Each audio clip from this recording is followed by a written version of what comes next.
75 ਸਾਲ ਤੋਂ ਉੱਪਰ ਤੋਂ ਬਾਅਦ ਪੰਜਵੇਂ ਪਾਤਸ਼ਾਹ ਤੇ ਸ਼ਬਦ ਪੜ੍ਹੇ ਜਾਣਗੇ। ਇਹ ਸਾਡੇ ਸੇਵਾਦਾਰ ਅੱਜ ਇੱਥੇ ਚਾਦਰ ਵਿਛਾ ਰਹੇ ਆ ਜੀ। ਇੱਥੇ ਪਰਮੇਸ਼ਰ ਦੇਤਾ ਬੰਨਾ ਦੁਖ ਰੋਗ ਕਾ ਡੇਰਾ ਬੰਨਾ ਅਨੰਦ ਕਰੇ ਨਰ ਨਾਰੀ ਹਰ ਹਰ ਪ੍ਰਭ ਕਿਰਪਾ जब लो नहीं पाग मिलार उदय तब लो भ्रमते फिरते पोतायो जब अर्जन दे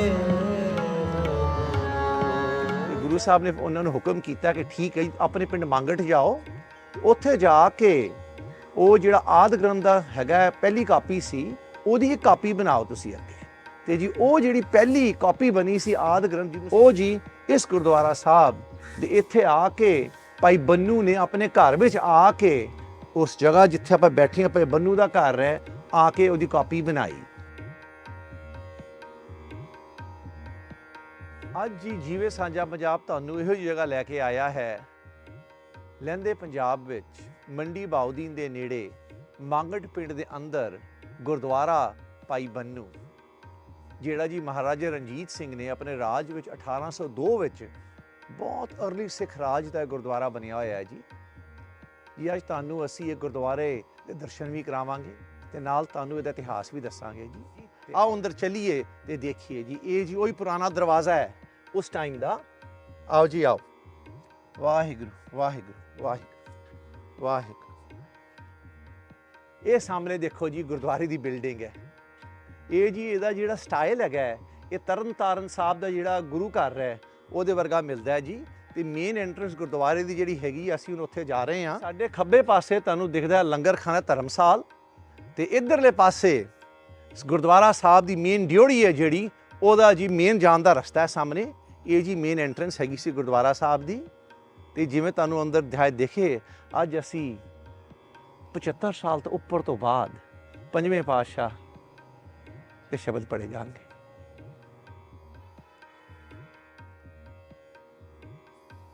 ਗੁਰਦੁਆਰਾ ਸਾਹਿਬ ਦੇ ਅੰਦਰ ਜਾਣ ਵਾਲੀਆਂ ਇੱਕ ਪਰ ਲਿਖਿਆ ਏਕ ਓਮਕਾਰ ਟਹਿਲ ਕਰਵਾਈ ਜਿਹੜੇ ਬੰਦੇ ਨੇ ਤੇ ਡੇਟ ਲਿਖੀ ਹੈ ਜੀ ਉੱਪਰ। ਇੱਥੇ ਅਸੀਂ ਹੁਣ ਅੰਦਰ ਗੁਰਦੁਆਰਾ ਸਾਹਿਬ ਦੇ ਜੀ ਆ ਜਾਓ ਜੀ। ਦਹਲੀਜ਼ 'ਚੋਂ ਅਸੀਂ ਅੰਦਰ ਆ ਗਏ ਹਾਂ। ਇੱਥੇ ਜੀ ਅੱਜ 75 ਸਾਲ ਤੋਂ ਉੱਪਰ ਤੋਂ ਬਾਅਦ ਪਹਿਲੀ ਵਾਰੀ ਇੱਥੇ ਗੁਰੂ ਸਾਹਿਬ ਦਾ ਕੀਰਤਨ ਹੋਏਗਾ ਪੰਜਵੇਂ ਪਾਤਸ਼ਾਹ ਦਾ ਤੇ ਅਰਦਾਸ ਹੋਏਗੀ ਜੀ। ਇਹ ਸਾਡੇ ਸੇਵਾਦਾਰ ਅੱਜ ਇੱਥੇ ਚਾਦਰ ਵਿਛਾ ਰਹੇ ਆ ਜੀ। ਇੱਥੇ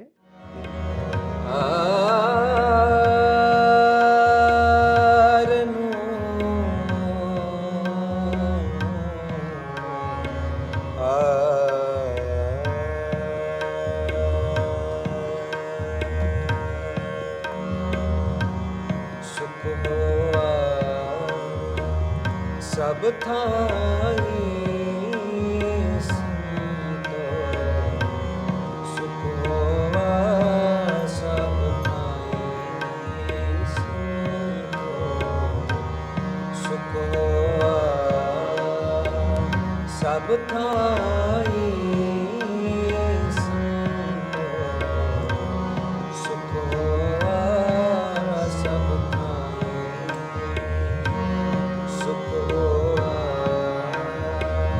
ਸਭ ਥਾਈ ਸੰਤੋ ਸੁਖ ਹੋਵਾ ਸਭ ਥਾਈ।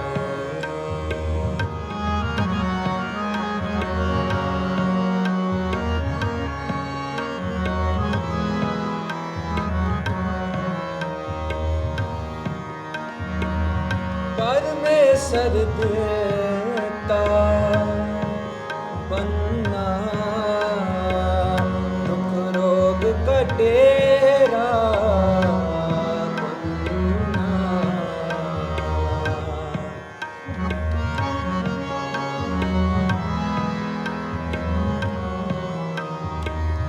ਪਰਮੇਸ਼ਰ ਦੇ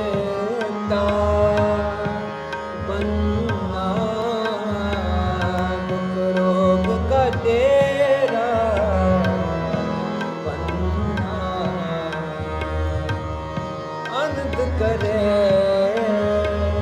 नर नारी हर हर प्रभु कृपा नारी हर हर प्रभु कृपा नारी सुख होआ सब थाई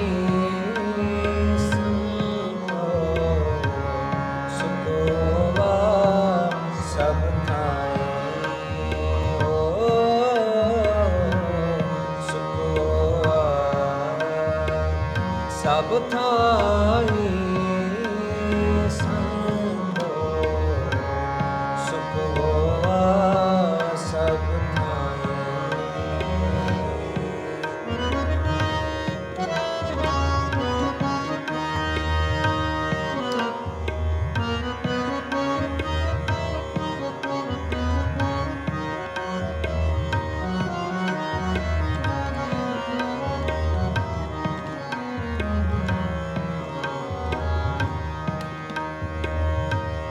गुर की पानी आई तिन सगली चेत मिटाई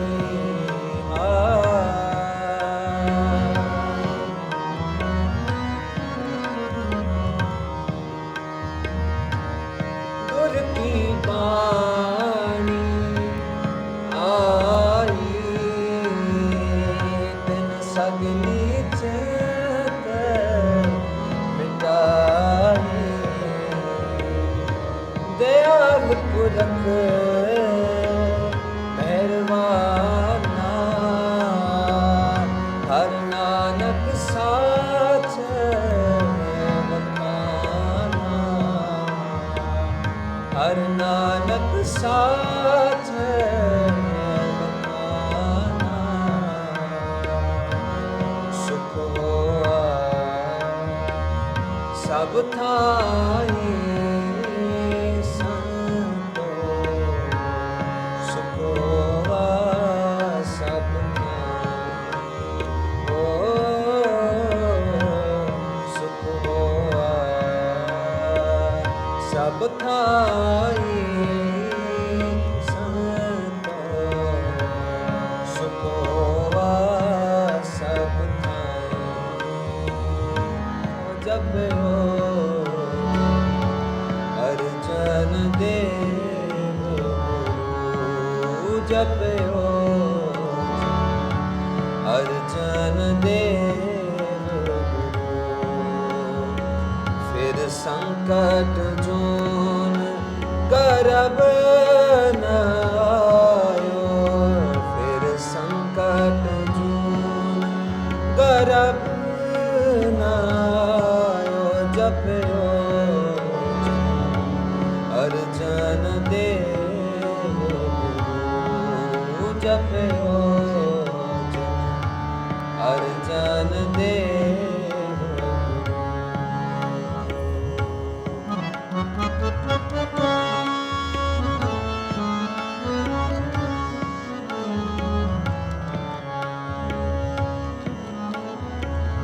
जब लो नहीं पाग मिलार उदय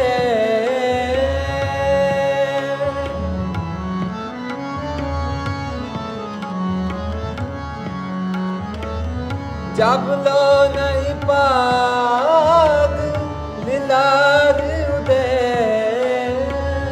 तब लो भ्रमते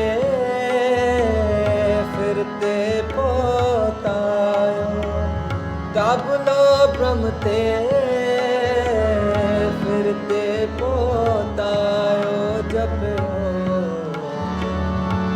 अर्जन देव गुरु जप अर्जन देव फिर संकट जोन करब न आयो फिर संकट जोन करब न आयो जप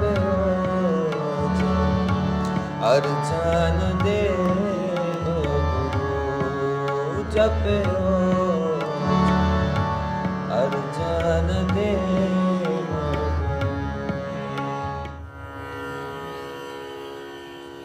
ਵਾਹਿਗੁਰੂ ਜੀ ਕਾ ਲੋ ਜੀ, ਇਹ ਵੀ ਸਾਡੇ ਸੁਭਾਗ ਹੈ ਕਿ ਅਸੀਂ ਇੱਥੇ ਖੜ ਕੇ ਜੀ ਅਰਦਾਸ ਕਰ ਰਹੇ ਹਾਂ। ਤੇ ਅਰਦਾਸ ਦੀ ਜਿਹੜੀ ਇਨੀਸ਼ੀਅਲ ਪੰਕਤੀ ਲਿਖੀ ਆ, ਪ੍ਰਥਮ ਭਗਉਤੀ ਸਿਮਰ ਕੇ ਗੁਰੂ ਨਾਨਕ ਲਈ ਤੇ ਆ, ਸਾਰੀ ਇੱਥੇ ਸਾਹਮਣੇ ਲਿਖੀ ਹੈ। ਉਹਨੂੰ ਸਨਮੁਖ ਕਰਕੇ ਹੀ ਆਪਾਂ ਅਰਦਾਸ ਕਰਾਂਗੇ ਤੇ ਸਾਰੇ ਸਿੱਖ ਸੰਗਤਾਂ ਬਸ ਅਰਦਾਸ ਕਰਾਂਗੇ ਜੋ ਕਿ ਇਸ ਸਥਾਨ ਤੇ ਆ ਕੇ ਉਹ ਫਿਰ ਤੋਂ ਖੁੱਲੇ ਦਰਸ਼ਨ ਨਿਦਾਰੇ ਨਸੀਬ ਹੋਣ ਉਹਨਾਂ ਨੂੰ ਤੇ ਇੱਥੇ ਸਾਧ ਸੰਗਤ ਫਿਰ ਵਧੇ। ਇੱਦਾਂ ਹੀ ਕੀਰਤਨ ਜੋੜ ਮੇੜ ਚੱਲਦੇ ਰਹਿਣ ਜੀ। ਆਓ ਆਪਾਂ ਸਾਰੇ ਰਲ ਮਿਲ ਕੇ ਅਰਦਾਸ ਕਰੀਏ ਜੀ। ਤੁਦੇ ਆਗੇ ਅਰਦਾਸ ਹਮਾਰੀ ਜੀਓ ਪਿੰਡ ਸਭ ਤੇਰਾ, ਕਹੋ ਨਾਨਕ ਸਭ ਤੇਰੀ ਵਡਿਆਈ, ਕੋਈ ਨਾਮ ਨਾ ਜਾਣੇ ਮੇਰਾ। ਵਾਹਿਗੁਰੂ ਜੀ। ਅਰਦਾਸ ਇੱਕ ਓੰਕਾਰ। ਸ੍ਰੀ ਵਾਹਿਗੁਰੂ ਜੀ ਕੀ ਫਤਿਹ। ਸ੍ਰੀ ਭਗਵਤੀ ਜੀ ਸਹਾਇ। ਵਾਰ ਸ੍ਰੀ ਭਗਵਤੀ ਜੀ ਕੀ ਪਾਸ ਦਸਵੇਂ ਪ੍ਰਥਮ ਭਗਵਤੀ ਸਿਮਰ ਕੇ ਗੁਰੂ ਨਾਨਕ ਲਈ ਤੇ ਆਏ। ਫਿਰ ਅੰਗਦ ਗੁਰ ਤੇ ਅਮਰਦਾਸ ਰਾਮਦਾਸ ਹੋਈ ਸਹਾਇ। ਅਰਜਨ ਹਰਗੋਬਿੰਦਨੋ ਸਿਮਰੋ ਸ੍ਰੀ ਹਰਿ ਰਾਏ। श्री हर कृष्ण ध्याईए जिठै सब दुख जाए, तेग बहादुर सिमरिए कर नौनत आवे ताए, सब थाई होए सहाय। दसवें पातशाह साहिब श्री गुरु गोबिंद सिंह साहिब जी सब थाई होए सहाय। धन धन दसां पातशाह दी जोत हाजरा जोर जय रंजहूर सरब कला भरपूर। साहिब श्री गुरु ग्रंथ साहिब जी सतगुरु आप जी दे खुले दर्शन दीदार पाठ दीदार दा ध्यान धर के बोलो जी। है ਨਿਮਾਣੀਆਂ ਦੇ ਮਾਣ, ਹੈ ਨਿਤਾਣੀਆਂ ਦੇ ਤਾਣ, ਹੈ ਨੇ ਓਟਾਂ ਦੀ ਓਟ, ਨੇ ਆਸਰਿਆਂ ਦੇ ਆਸਰੇ, ਸੱਚੇ ਪਿਤਾ ਵਾਹਿਗੁਰੂ। ਵਾਹਿਗੁਰੂ ਵਾਹਿਗੁਰੂ ਵਾਹਿਗੁਰੂ। ਤਨ ਤਨ ਤਨ ਸ਼ਹੀਦਾਂ ਦੇ ਸਰਤਾਜ, ਸ਼ਾਂਤੀ ਦੇ ਪੁੰਜ ਬਾਣੀ ਦੇ ਪੋਇਤ ਸਤਿਗੁਰੂ ਸਾਹਿਬ ਸ੍ਰੀ ਗੁਰੂ ਅਰਜਨ ਦੇਵ ਪਿਤਾ ਜੀ ਆਪ ਜੀ ਦੇ ਹਜ਼ੂਰ ਚਰਨਾਂ ਕਮਲਾਂ ਇਸ ਵੇਲੇ ਦੀ ਅਰਦਾਸ। ਆਪ ਜੀ ਦੇ ਲਾਡਲੇ ਗੁਰਸਿੱਖ ਭਾਈ ਬੰਨੂ ਜੀ ਦੇ ਅਸਥਾਨ ਪਿੰਡ ਮੰਗਟ ਆਪ ਜੀ ਨੇ ਮਿਹਰ ਕੀਤੀ, ਜੋ ਕਿ ਵੰਡ ਤੋਂ ਬਾਅਦ 75 ਸਾਲਾਂ ਤੋਂ ਬਾਅਦ ਸੱਚੇ ਪਾਤਸ਼ਾਹ ਆਪ ਜੀ ਨੇ ਤੇ ਸੰਗਤਾਂ ਨੂੰ ਸਤ ਸੰਗਤ ਨਿਵਾਸ ਬਖਸ਼ਾ, ਕੀਰਤਨ ਕਰਨ ਦੀ ਦਾਤ ਬਖਸ਼ੀ। ਆਪ ਜੀ ਕਿਰਪਾ ਕਰੋ, ਕੀਰਤੀ ਹਾਜ਼ਰੀਆਂ ਦਰ ਵੇਖੇ ਪ੍ਰਵਾਨ ਕਰੋ ਤੇ ਅਗੋਂ ਵਾਸਤੇ ਆਪ ਜੀ ਕਿਰਪਾ ਕਰੋ, ਸੰਗਤਾਂ ਪਰ ਜਗਤ ਪਰ ਰਹਿਮਤ ਕਰੋ, ਜੋ ਕਿ ਆਪ ਜੀ ਦੇ ਖੁੱਲੇ ਅਸਥਾਨਾਂ ਦੇ ਖੁੱਲੇ ਦਰਸ਼ਨਦਾਰ ਨਸੀਬ ਕਰਵਾਉਣ ਸੱਚੇ ਪਾਤਸ਼ਾਹ ਜੀ। ਤੇ ਉੱਥੇ ਸਾਧ ਸੰਗਤ ਨਿਵਾਸ ਬਖਸ਼ੋ, ਜੋ ਰਹਿੰਦੇ ਪਰਿਵਾਰ ਸੱਚੇ ਪਾਤਸ਼ਾਹ ਦੇ ਸਥਾਨ ਦੀ ਸੇਵਾ ਕਰਨ ਆਉਂਦੇ ਲਈ ਅਰਦਾਸ ਸੱਚੇ ਪਾਤਸ਼ਾਹ ਆਪ ਜੀ ਉਹਨਾਂ ਦੇ ਸਿਰ ਤੇ ਰਹਿਮਤ ਭਰਾ ਹੱਥ ਰੱਖੋ, ਜੋ ਉਹਨਾਂ ਤੋਂ ਆਪ ਜੀ ਸੇਵਾ ਬਖਸ਼ੋ, ਸੇਵਾ ਲੈਂਦੇ ਰਹੋ ਤੇ ਖੁਸ਼ੀਆਂ ਦੇ ਖੇੜੇ ਬਖਸ਼ਿਸ਼ਾਂ ਕਰੋ, ਮਿਹਰ ਕਰੋ ਸੱਚੇ ਪਾਤਸ਼ਾਹ ਜੀ। ਆਪ ਜੀ ਕਿਰਪਾ ਕਰੋ, ਆਈਆਂ ਸਮੂਹ ਸੰਗਤਾਂ ਪਰ ਮਿਹਰ ਕਰੋ, ਜੋ ਆਪ ਜੀ ਦੇ ਪੰਥ ਦੀ ਸੇਵਾ ਕਰਦੇ ਰਹੀਏ ਸੱਚੇ ਪਾਤਸ਼ਾਹ ਮਿਹਰ ਕਰਨੀ। ਅੱਖਰ ਵਾਧਾ ਘਾਟਾ ਭੁੱਲ ਚੁੱਕ ਮਾਫ ਕਰਨੇ, ਸਰਬ ਦੇ ਕਾਰਜ ਰਾਸ ਕਰਨੇ, ਸਹੀ ਸੱਜਣ ਪਿਆਰੇ ਮੇਲ ਜਨਾਬ ਨਿਤ ਨਾਮ ਚਿਤਾਵੇ। ਨਾਨਕ ਨਾਮ ਚੜ੍ਹਦੀ ਕਲਾ, ਤੇਰੇ ਭਾਣੇ ਸਰਬਤ ਦਾ ਭਲਾ।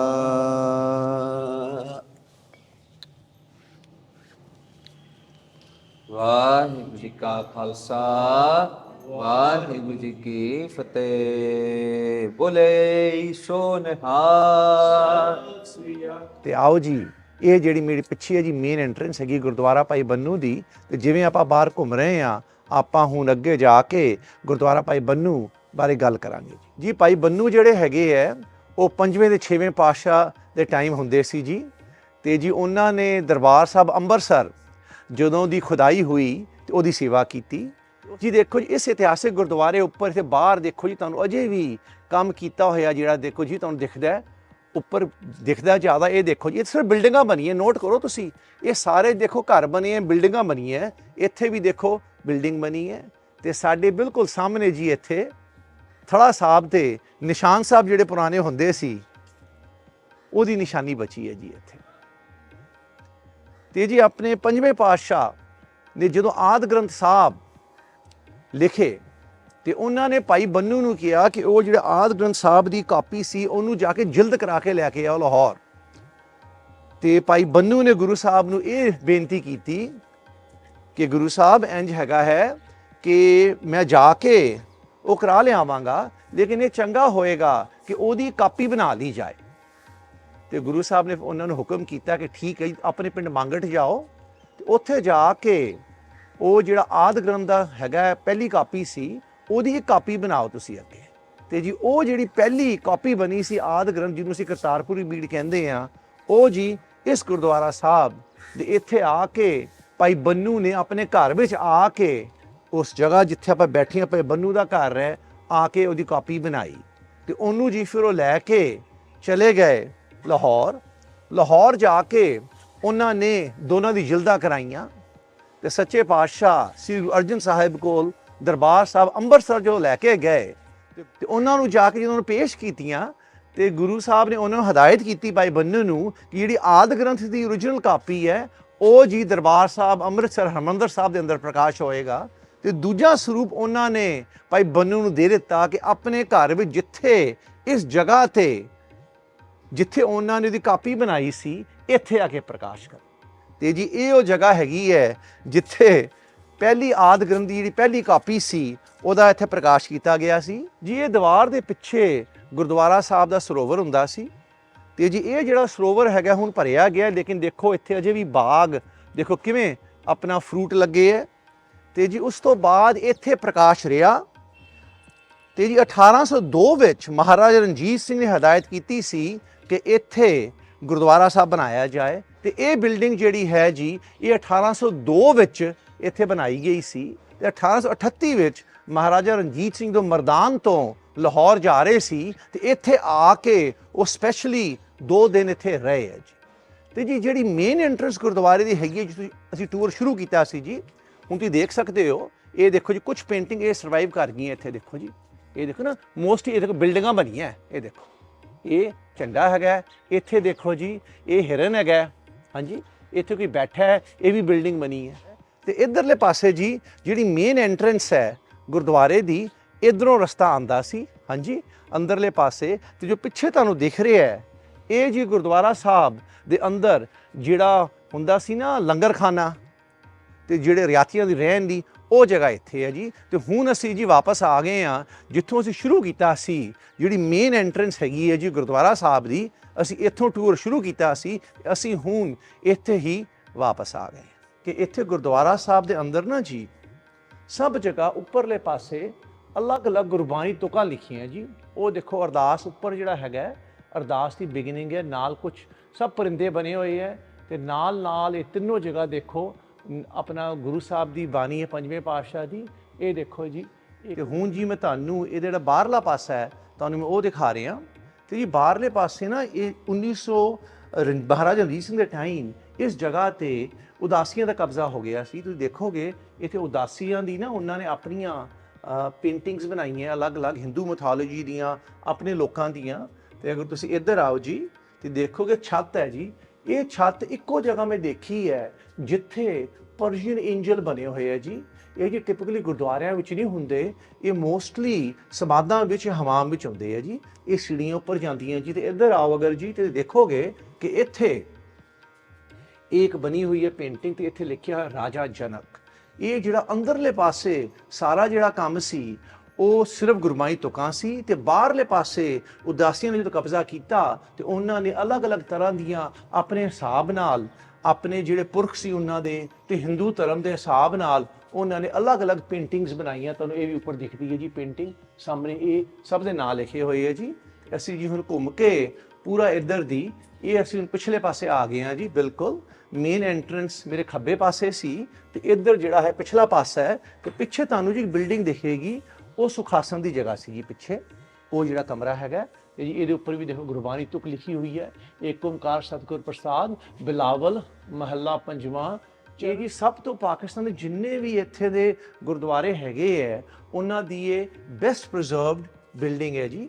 ਤੇ ਅਸੀਂ ਫਿਰ ਇੱਧਰ ਬਾਹਰਲੇ ਪਾਸੇ ਘੁਮਾ ਕੇ ਤੁਹਾਨੂੰ ਵਾਪਸ ਲੈ ਕੇ ਜਾਵਾਂਗੇ।